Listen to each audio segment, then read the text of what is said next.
અને મારે ને એમપી સાહેબને લગભગ 10 કે 10 સાડા 10 11 વાગે આજુબાજુ વાત થઈ અને વોટ્સઅપના મેસેજથી સમાચાર પહોંચાડ્યા અને આખો સમાજ ગંગા આજે અહીંયા આગળ દેખાય છે. આપ સૌને ચરણોમાં વંદન કરું છું, બધાનો આભાર પણ કરું. વાતો બધાએ જે કરી, બધી વાતનો સૂર જે છે એ એક જ છે. બધી વાતોનો સૂર એક જ છે. બધાની વાત જે છે, વાતની બધી ચર્ચાનો અંતે પણ એક જ છે કે કોકને જીતાડવા માટે, અપક્ષ લડવા માટેનું પ્લાનિંગ કોકે ગોઠવ્યું છે અને એના માટે આપણે એના ભાગ ન બની જઈએ. આ વાત બધાની વાત એક જ સૂર. હું જે સમજ્યો છું ત્યાં સુધી આ એક જ વાત આવી. મારે થોડીક પૂર્વ ભૂમિકા પણ મૂકવી છે. ચર્ચાઓ 25 જાતની બધા કરે. ટિકિટોની બાબત આવતી હતી ત્યારે પણ વાત કરે, પરબતભાઈએ કીધું છે કામ નહીં થાય, શંકરભાઈએ કીધું છે કામ નહીં થાય, આવી બધી અફવાઓ ચર્ચાઓ બધા કરતા હોય. એ ટાઈમે પણ નક્કી કરીને પાર્ટીએ એમ નક્કી કર્યું હતું કે સામે કોને ફોર્મ ભરાવે છે એના ઉપરથી પછી નક્કી કરો. જો આ આવે તો પછી આ કરો, આ આવે તો આ કરો. આ ટાઈપની પોલિસી પાર્ટીએ એ વખતે બનાવી હતી. અને પાર્ટીએ બોલાવી હતી એટલા માટે કે ભાઈ આવું થાય તો પછી આવું થાય. તમે બધા જાગૃત છો, મારે નામ સાથે કશું કહેવાની જરૂર નથી. પણ એ સમીકરણ અ અને બ નું પહેલા જ દિવસે ત્યાં આગળ પાર્ટીએ વિચાર કરીને એના સર્વેના આધાર ઉપર કર્યું હતું. નામ હતા, આપણા નામ હતા બધા. પણ મને લાગે છે કે એક વખત નિર્ણય થયા પછી જો આપણે માની લો કે ટિકિટ અહીંથી મળી હોત તો ત્યાં પણ મતની તો જરૂર પડોત નહીં. અને બીજી વાત, આ મત નથી આપતા એનું જે વાત ચલાવી છે ત્યારે મારે તમને બધાને વિનંતી કરવી છે કે હું અહીં કને ધારાસભ્ય તરીકે જીત્યો ત્યારે, જેમ એમપી સાહેબે કીધું ને કે હું લડ્યો ત્યારે મને ખોબલે મત આપ્યા હતા. એમને મત આપ્યા ત્યારે જીત્યા ત્યારે ઓછાથી 40,000 થી વધારે મત ઠાકોર સમાજે આપેલા છે. હરિભાઈ સાહેબ જયારે જીત્યા ને એ વખતે પણ 40,000 થી 50,000 જેટલા મત આપ્યા છે. મને અહીંયા ધારાસભ્ય તરીકે મને ખબર છે. એક ગામના આંકડા અત્યારે રેકોર્ડ ઉપર પડ્યા છે. હું જયારે જીત્યો ત્યારે 15,000 કરતા વધારે મત મને મળ્યા છે ઠાકોર સમાજના. આ જાહેરમાં બધાને કહું છું. ચૂંટણી હાર્યો તો ત્યારે 10,000 કરતા વધારે મત મળ્યા છે. અને આ વખતે પણ લોકસભાની ચૂંટણીમાં પણ 15,000 કરતા વધારે મત આપણને ભારતીય જનતા પાર્ટીને ઠાકોર સમાજે આપ્યા છે. જાહેરમાં હું તમને કહું છું, ના જોયું તો આંકડા જોઈ લો એક ગામના તો અંદાજ આવશે. હું ગામ સાથે કહું, અબારણાની અંદર જાઓ, તમે સનેશનાની અંદર જાઓ, તમે કોઈ પણ ગામ તમે જોશો તો બધા ગામની અંદર આ સ્થિતિ છે. તો ખરેખર અમે શું ચાલે છે, શું કામ કરે છે, શું તકલીફ છે? મારે જાહેરમાં કહેવું છે, સમાજના બધા વડીલો બેઠા છે એમને બધાને કે આ પ્લાનિંગ કોંગ્રેસ પાર્ટીનું છે અને કોંગ્રેસ પાર્ટીને કોઈ પણ રીતે આ સીટ જીતવી હોય તો એકમાત્ર રસ્તો એવો છે કે કમિટેડ મતો જે છે એમાંથી અપક્ષ કરીને ડાયવર્ટ કરે, નહીતર એમને મળે એમ નથી. તો એમને જે નથી મળે એવા મતોમાંથી કોઈ પણ રીતે અપક્ષ ઉભું કરવું આ પહેલેથી પ્લાનિંગ હતું. અને એક બે દાડાનું નથી, મહિના પહેલાથી પ્લાનિંગ ચાલતું હતું. અલગ અલગ સંપર્કો પણ હતા. આ વખતે બ્રહ્મ સમાજે નક્કી કર્યું હતું કે ભાઈ નહીં, અમારો મત એકે બગડવા દેશું નહીં. ગયા વખતનો અંદાજ અમને છે ને આ બગાડી આપણું મત બગડે તો બાકીના લોકોને ફાયદો થાય છે. આ બાબત બ્રહ્મ સમાજ જાગૃત થઈ ગયો હતો. એટલે એમણે આ વખતે નક્કી કર્યું કે હવે ક્યાં કરવું, હવે શું કરવું. એટલે 25-30 હજાર મત જો આગા પાછા થઈ જાય તો પછી બાકી કોંગ્રેસને ફાયદો થઈ જાય, કોંગ્રેસ જીતી જાય. એટલે ત્યાં આગળ પહેલેથી પ્લાનિંગ કર્યું હતું. એમની હંગાથે જે વિષયો તમે વિચારો, મારે નામ સાથે કહેવું અને આમ કહેતો નથી હોતો, પરંતુ ગઈકાલે ચર્ચાઓ કરીને એમાં જે માઇક ઉપર એમણે બોલ્યા એટલે મને બોલવાનો અધિકાર એમણે આપી દીધો છે એવું હું સમજુ છું કે એમણે ખુલ્લી વાત કરતા મને બોલવા માટેનો અધિકાર એમણે આપ્યો અને મારે વાત કરવી જોઈએ. એ જો આ પ્રમાણેની વાત કરીને કહેતા હોય તો મારે નામ સાથે કહેવું છે કે હરજીભાઈ કરીને નામ છે, રૂની ગામના વતની છે, જિલ્લા પંચાયતના કોંગ્રેસ પાર્ટીના સભ્ય છે. કોના ટેકેદાર છે, કોના માણસ છે? કેમ આ બેઠા હતા, હિતેશભાઈ બેઠા હતા અને ત્યાં રેખાબેન લડતા હતા તો એ કોના ટેકામાં હતા? દાંતાની અંદર જઈને 1 મહિના સુધી ત્યાં જઈને કોંગ્રેસ પાર્ટીનું કામ કર્યું તો તે દિવસે સમાજ નતો દેખાતો. હું ત્યાં આગળ 2 વખત વિધાનસભા લડ્યો છું તો હું આંજણીના પેટનો નતો તો તે દિવસે તમે નતા આવ્યા, તે દિવસે તમને નતું દેખાતું. અને આજે ત્યાં કોંગ્રેસ પાર્ટીની અંદરથી બેસીને કામ કરવું છે તમારે કોંગ્રેસ પક્ષનું. અને અહીંયા આગળ એમ કહેવું છે કે કોંગ્રેસની અંદર કોંગ્રેસને ચાવી ભરેલું રમકડું છે અને ત્યાં આગળ આવીને જાહેરમાં જઈને એમ કેવું છે કે હું તો સમાજ ભેગો છું. અરે વાહ, સમાજ તો જાણે કઈ સમજતો જ નથી. તમારે બબે ત્રણ વખત ત્યાં આગળ જઈને કોંગ્રેસનું કામ કરવું છે અને આજ અપક્ષ આવે છે તો અપક્ષ ભેગા થઈને હું તો સમાજ ભેગો આવ્યો છું, જાહેરમાં ભાષણો કરે છે. ભાઈ હવે હદ કરો, મહેરબાની કરો. સમાજને વિભાજન કરીને આ બીજ ચાલે નહીં. બીજા પણ ત્યાં આગળ મારે જાહેરમાં કહેવું પડે, એપીએમસી ના ચેરમેન બનાયા બબે ત્રણ વખત સુધી, ત્રણ વખત સુધી અમે બધાએ મદદ કરી છે, એમાં કોઈ પાછી પાની નથી કરી. પછી નિયમ જે આવ્યો કે 3 વખતથી વધારે કોઈ એપીએમસી ના ચેરમેન કાયદા પ્રમાણે સતત 3 વખત રહ્યા હોય, ચોથી વખત ના થઈ શકે. તો એમને કીધું મો નહીં, માર બૈરન બનાવો. એમાંય આપણે હા પાડી. પાછળથી બીજી એક બાય ઇલેક્શન આવ્યું અને બાય ઇલેક્શન આવ્યું એ ટાઈમે મેં એમને કીધું કે હવે તમે અત્યારે આટલા 3 વર્ષ રહ્યા છો તો એક કામ કરો, તમે આ બાય ઇલેક્શન છે તો એમાં એક આ જવાનીઓ તૈયાર થાય છે, આ રજનીશભાઈને તમે માર્કેટમાં આપણે ડિરેક્ટર તરીકે બનાવીએ તો ભવિષ્યમાં એમને ચેરમેન બનાવી શકાય. મારે આ જાહેરમાં કેટલાય ત્યાં આગળ બેઠેલા છે બધા સમાજના આગેવાનની હાજરીમાં કેવું છે. મેં વાત કરી ત્યારે કેવા કાવા દાવા કર્યા છે, જરા રજનીશભાઈ સાક્ષી છે ઘટનાના. અને કોઈ પણ રીતે માણસ કઈ રીતે ના આવે ડિરેક્ટર તરીકે, આ ઘરનું આગળ ન આવે એના માટે કેટલા ષડયંત્રો કર્યા છે ને, એનો હું જાતે સાક્ષી છું, એ પોતે સાક્ષી છે. ને 50 આગેવાનો અહીંયા આગળ છે સાંસદ વિભાગના કે જે અહીંયા આગળ જઈને કહીએ કે અમે કેટલી મહેનત કરી પણ એમણે કીધું નહીં, આ તો ન થવા દે કોઈ પણ રીતે. કેટલાક ગોઠવણો કરીને એમણે કેવા પ્રકારનું ચાલી રહ્યું છે. મારે તમને એટલું કહેવું છે, અહીંયા આવે તો સમાજની વાત કરે છે. ભરતી કરવાની આવી નોકરીમાં કોને લીધા તમે? એક જ કુટુંબના 4 જણા. નામ મારે કોઈનું લેવું નથી. જેના છે ખબર છે? કોના? જેના છે? મારે કઈ કશું કહેવાનું નથી. તો એ 4 જણા તો એ કોના? કોંગ્રેસના એક મોટા નેતાના પરિવારના 4 લોકોને નોકરીએ ત્યાં આગળ લીધેલા એપીએમસી ની અંદર. આજની તારીખમાં રેકોર્ડ ઉપર જો હું ખોટું કહેતો જઈને તપાસ કરો, ચેક કરો. તો એનો મતલબ શું થાય છે? ચાબી ક્યાંથી ભરાઈ છે? વ્યવસ્થા ક્યાંથી થઈ રહી છે? આટલી જો આપણને સમજણપૂર્વક મને લાગે છે કે સમાજે વિચારવું પડે. માવજીભાઈ માટે મેં પહેલા દિવસ સુધી ક્યાંય નેગેટિવ બોલવાનું નહોતું વિચાર્યું, પણ ગઈકાલે વાત કરી ત્યારે મારે કહેવું છે કે માવજીભાઈ તમે એક વખત ચૂંટણી લડ્યા એવું નથી, તમે 7 વખત ચૂંટણી લડ્યા છો, એક જ વખત જીત્યા છો, પણ 6 વખત બીજાને હરાવવા માટે કરી ચૂંટણી લડ્યા છો. 6 વખત. અને તે દિવસે આપણો સમાજનું હિત ક્યાં છે નથી જોયું. આ વખતે પણ એમપી સાહેબની સાથે કીધું ને કે 3-3, 4-4 વખત, 2 વખત તો અપક્ષ લડીને કોઈ પણ રીતે.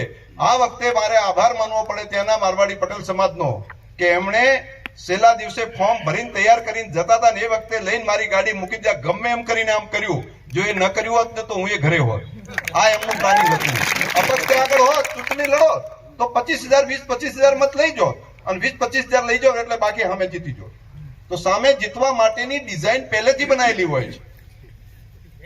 અને મારે કેવું નથી કે દર વખતે કઈ રીતે તમે શું એમાં મારે હું પોતાનો સાક્ષી છું.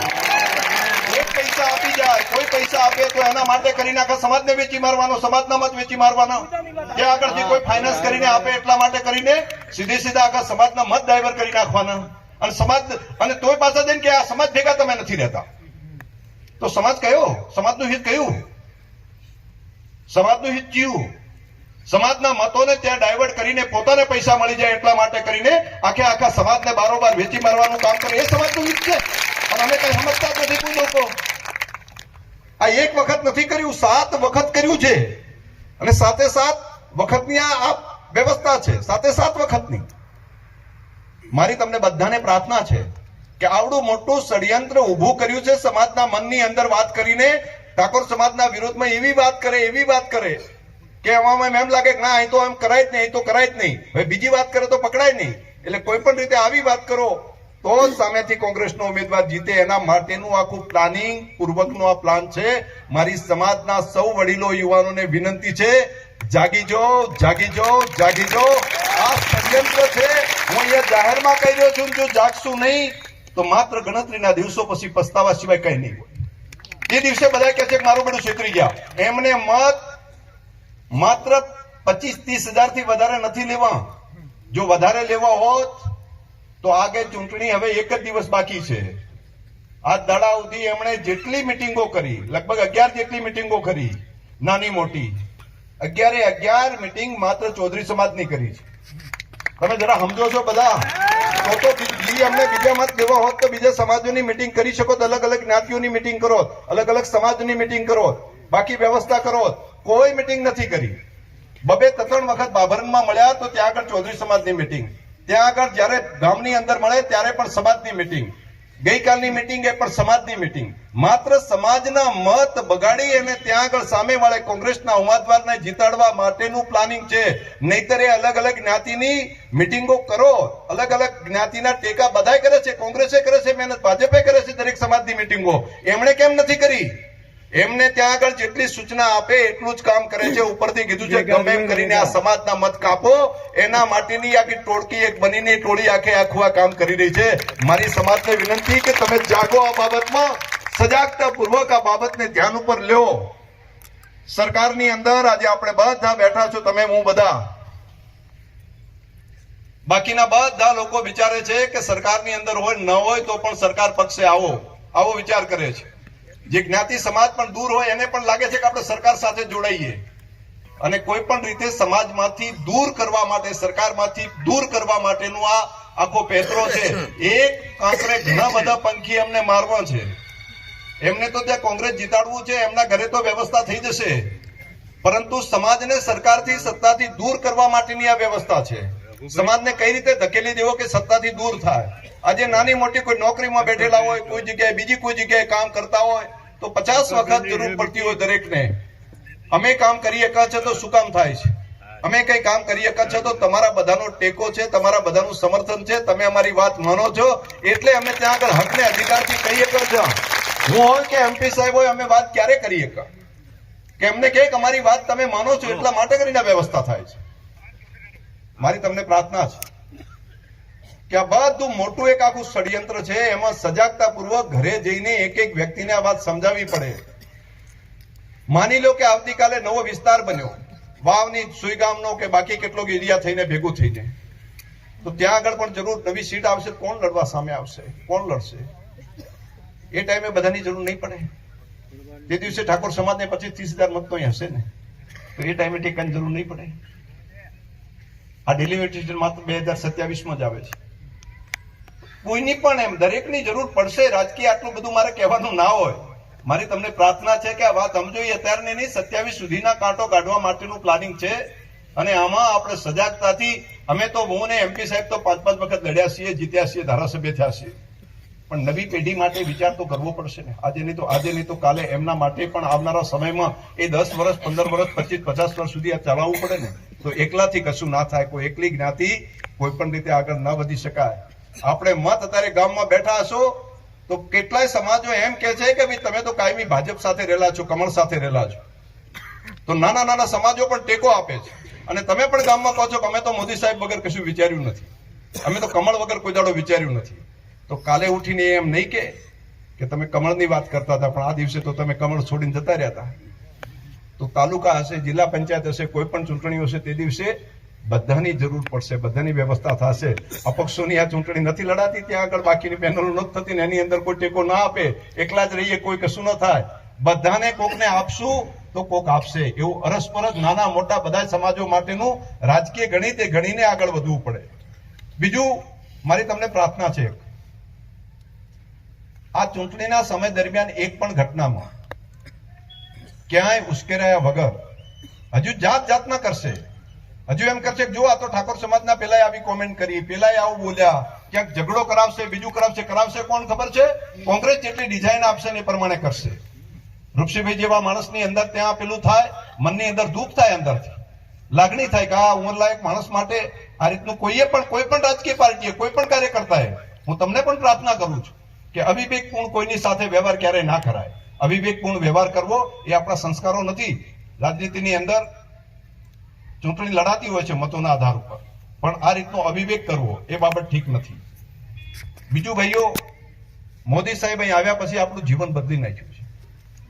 આ એક માણસે આખું જીવન બદલી નાખ્યું છે, તમારું ને મારું. આપણા પૂર્વજોએ કેટલાય વર્ષોથી જે દુષ્કાળ સહન કર્યો હતો, એ દુષ્કાળમાંથી બહાર લાવીને આપણને 2 પાંદડે કર્યા હોય, એક એકના ઘર જો રૂડર ઉપાડા લાગતા હોય ને, તો એ નરેન્દ્ર મોદી દેશના પ્રધાનમંત્રી છે, મુખ્યમંત્રી હતા, એ માણસના કારણે કરીને જ નથી.